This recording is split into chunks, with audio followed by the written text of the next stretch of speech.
ഭയങ്കര രസമുള്ള വിഷ്വൽസ് ഇങ്ങനെ ടോപ്പ് നോച്ചായിട്ട് ഫീൽ ചെയ്യും. നല്ല സ്കോറ് കിട്ടുന്ന ആർട്ടിസ്റ്റ് ആണെങ്കിലും പെർഫോമൻസ് നല്ല മൂവി. സർവൈവലിനെ കുറിച്ച്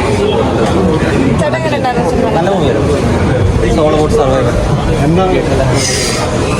സർവൈവലിനെ അതെങ്ങനെ ഓവർകം ചെയ്യും നന്നായിട്ട് ആയിരുന്നു. നല്ല അടിപൊളിയായിട്ട്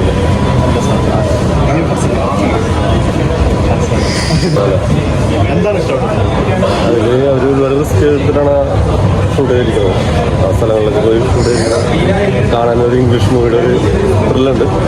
കുറച്ച് നമുക്ക് ചെറിയ സമയങ്ങളിൽ ലാഗുമല്ലോ, പക്ഷേ നമുക്ക് നോക്കണം, ഒരു എൻ്റർടൈൻമെൻ്റ് ആണ്. നല്ല പെർഫോമൻസ് നല്ലതായിരുന്നു. ആ വിഎഫ്എക്സ് നല്ലതാണ്, എൻഗേജിങ് ആണ്. ഇംഗ്ലീഷ് മൂവിയുടെ ത്രില്ല് കിട്ടിയിരുന്നു. തെലുങ്ക് പടമാണല്ലോ, അതിന് പ്രൊമോഷൻസ് ഉണ്ടാവും. പ്രതീക്ഷ നല്ല ഇഷ്ടപ്പെട്ടോ? പറഞ്ഞോ അവിടെ ഇഷ്ടപ്പെടാം.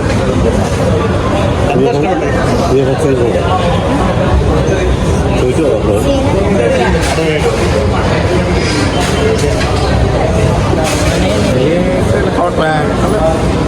ക്ലൈമാക്സ് ആകുമ്പോൾ നമുക്ക് കണക്ട് ആവുള്ളൂ. എന്താണ് കുഴപ്പമില്ല. ആ കണ്ടിരിക്കും.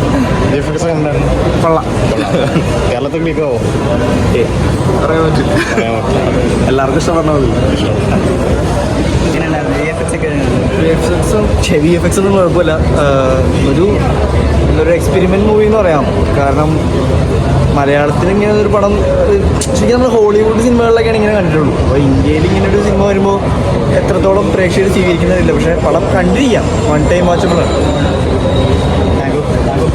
നല്ല രീതിയിൽ ചെയ്തിട്ടുണ്ട്. ഇത് ഹോളിവുഡ് ലെവലിലോട്ട് ഇന്ത്യൻ സിനിമയുടെ എന്താ പറയുക ട്രാക്ക് മാർക്കുണ്ട്. തെലുങ്ക് പടം നമ്മൾ മനസ്സിൽ വിചാരിക്കും ഫസ്റ്റ് തെലുങ്ക് പടം ഒരു അടി മാസം അത് അങ്ങനെ വരുന്നത് പക്കാ സർവൈവൽ ജേർണി കളിച്ചത് നല്ലൊരു തിയേറ്റർ എക്സ്പീരിയൻസ് ചെയ്യുന്ന ഒരു ഫിലിമാണ്. തിയേറ്റർ തന്നെ എക്സ്പീരിയൻസ് ചെയ്യുന്നത്. VFX വർക്കൊക്കെ എങ്ങനെയുണ്ട്? നന്നായിട്ട് വന്നിട്ടുണ്ട്. കാരണം ഒരുപാട് ബോറാക്കാതെ തന്നെ നല്ല രീതിയിൽ ലെവലിൽ കീപ്പ് ചെയ്തിട്ടുണ്ട്. ഓക്കെ, ഒരു എടുത്ത് പറയേണ്ട സർവൈവൽ ചിത്രമായി മാറുമോ ഈ സിനിമ? എങ്ങനെ ലൈഫായിട്ട് കണക്ട് ചെയ്യുന്ന കുറച്ച് കാര്യങ്ങൾ സിംഗിൾ ക്യാരക്ടർ ചെയ്തേക്കുന്ന ആളുടെ കുറച്ച് സംഭവങ്ങൾ നമ്മൾ അതിനകത്തേക്ക് കുറേ കൂടി ഇൻവോൾവ് ആവും.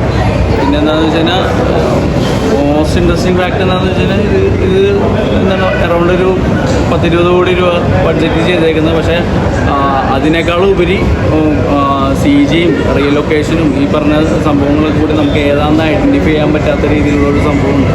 എനിവേ ഡീസൻറ്റ് സ്ക്രീൻ പ്ലേ ആണ്. നോൺ ലീനിയർ ആയിട്ടാണ് പ്രസൻറ്റ് ചെയ്യുന്നത്. ഗാമി കണ്ടു. ഗാമി നല്ലൊരു സിനിമയാണ്.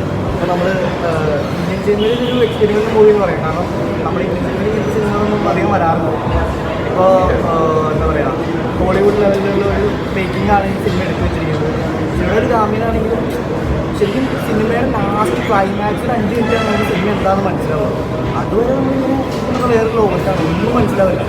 കുറേ 3-4 ക്യാരക്ടേഴ്സിനെ കാണിക്കുന്നുണ്ട്, എന്തൊക്കെയോ അങ്ങോട്ടും ഇങ്ങോട്ടൊക്കെ കാണിക്കുന്നത്. പക്ഷേ എൻഡിങ് ആകുമ്പോഴാണ് ഇതെല്ലാം കണക്റ്റ് ആവുള്ളൂ. അതുവരെ നമ്മളിങ്ങനെ വേറെ ലോകത്താണ്, ഒന്നും മനസ്സിലാവാത്ത രീതിയിൽ വന്നിരിക്കുന്ന സിനിമ ആണ്. അപ്പോൾ ശരിക്കും തിയേറ്ററിൽ വന്ന് ഇപ്പോൾ ഇതേപോലെ റിവ്യൂ പറയുമ്പോൾ എന്താ പറയുക, ആളുകൾ ഇത് കാണുമ്പോൾ മനസ്സിലാവില്ല എന്താണ് ഞാൻ പറയുന്നത്. സിനിമ ആണെന്നാണ് മനസ്സിലാവുന്നത്. തിയേറ്ററിൽ വന്ന് കണ്ടാലാണ് അത് മനസ്സിലാവും. ഇപ്പോൾ ഫോണിൽ കാണുമ്പോൾ എത്രത്തോളം മനസ്സിലാവുന്നതുകൊണ്ട് എനിക്കറിയില്ല. ഇത് വന്ന് കാണാൻ മാക്സിമം ശ്രമിക്കാം. ഇതേപോലത്തെ സിനിമകളൊക്കെ വന്നാലാണ് ശരിക്കും പറഞ്ഞു കഴിഞ്ഞാൽ ഇന്ത്യൻ സിനിമ ഒരു വേറെ ലെവലിലേക്ക് തോന്നും. ഇത് ബോളിവുഡിലെ മേക്കിംഗ് തന്നെ പറയാം. ഇപ്പോൾ ഗെയിം ഓഫ് ത്രോൺസ് കണ്ടിട്ടുണ്ടെങ്കിൽ ആൾക്ക് മനസ്സിലാവും. ആ രീതിയിലുള്ളൊരു VFX വർക്കൊക്കെയാണ് ചെയ്തിരിക്കുന്നത്.